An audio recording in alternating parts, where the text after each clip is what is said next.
698년 천문령 전투에서 당나라 군대를 물리친 대조영은 이후 만주 동쪽으로 이동하여 지금의 길림성 둔화시 동모산 근방의 도읍을 정하고 나라 이름을 진이라 지으니 이 나라는 훗날 해동성국 발해가 됩니다.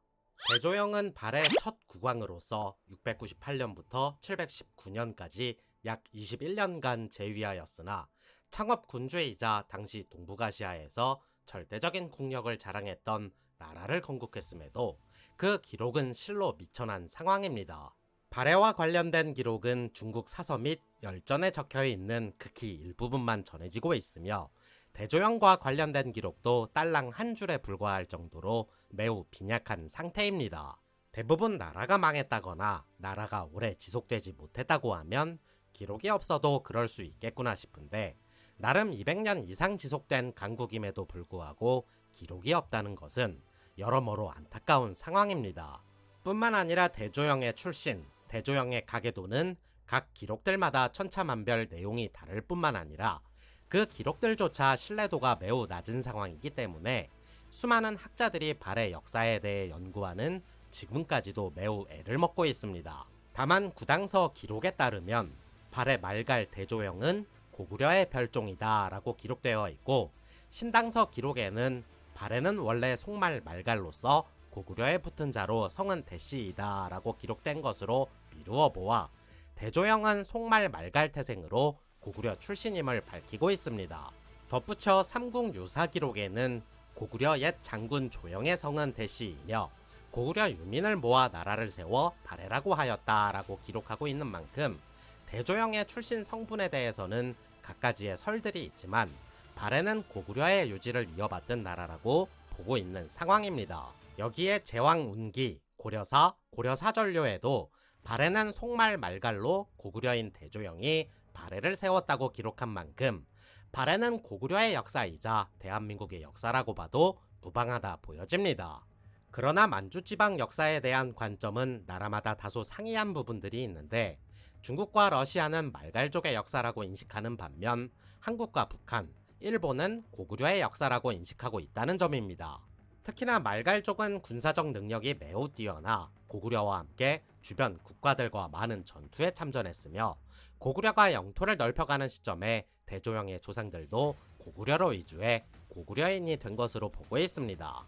때문에 고려 별종이라는 표현을 풀어보면 고구려인은 맞지만 고구려 국적을 가진 말갈족이기 때문에 고려 별종이라고 표현한 것이 아닌가 생각할 수 있으며 이는 현대에 이르러 대한민국에 귀화한 외국인 같은 개념이라고 이해하면 좋을 듯합니다.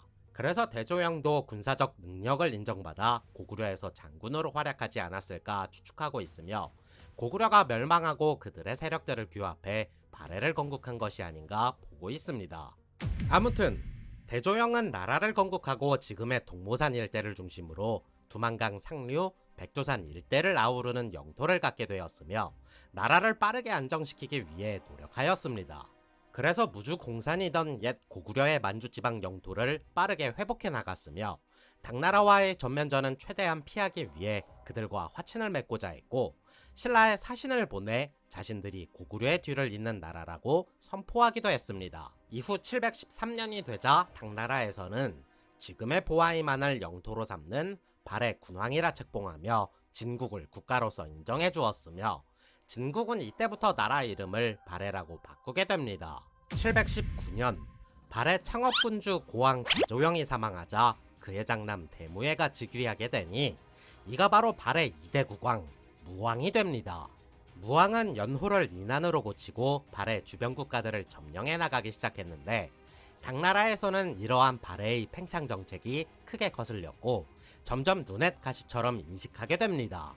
722년 당나라는 이러한 발해를 견제하기 위해 흑수 말갈족의 땅, 즉 지금의 러시아 하바로프스크 근방에 관청을 설치하고 관리를 파견하려 들었고 돌궐의 세력이 약해진 틈을 타 거란족의 항복을 받아내면서 유동 지방에서의 영향력을 넓혀가게 됩니다.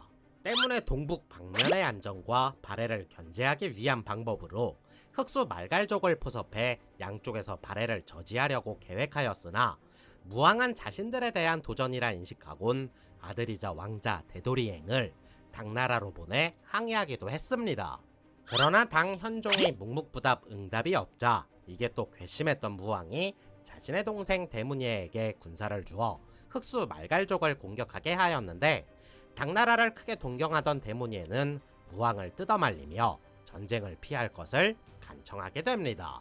가뜩이나 화가 나 있던 상황인데다 동생까지 자신을 만류하려 들자 이게 또 꼴배기 싫었던 무왕은 동생마저 붙잡아 처형하려 들었고, 이런 형이 무서웠던 대문예는 뜬금없이 당나라로 망명하게 됩니다.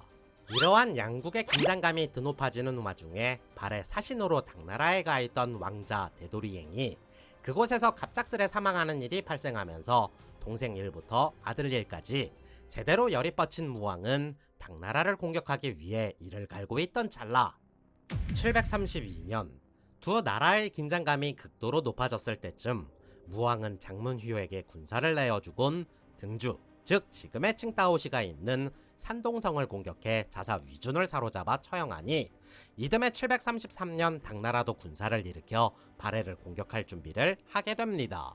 여기에 표면상으로 동맹 관계였던 신라를 끌어들여 발해의 후방을 공격하게 하였으나 성과를 내지 못하였고, 당 현종은 총사령관에 무왕의 동생 대문예를 임명하고 직접 군사를 일으키게 되니, 이 소식을 전해들은 무왕은 자신과 고국을 버리고 도망간 동생이 당나라 총사령관에 임명되어 창끝을 자신에게 겨누었다는 사실을 듣고는 크게 노했으며 몰래 자객을 보내 동생을 암살하려 하였으나 이내 실패하였습니다.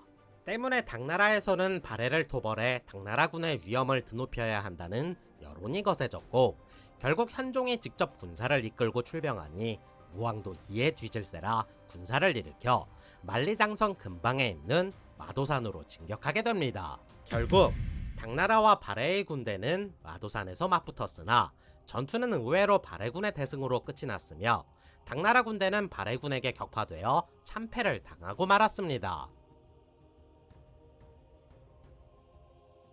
영상이 재밌었다면 좋아요와 구독 부탁드리겠습니다.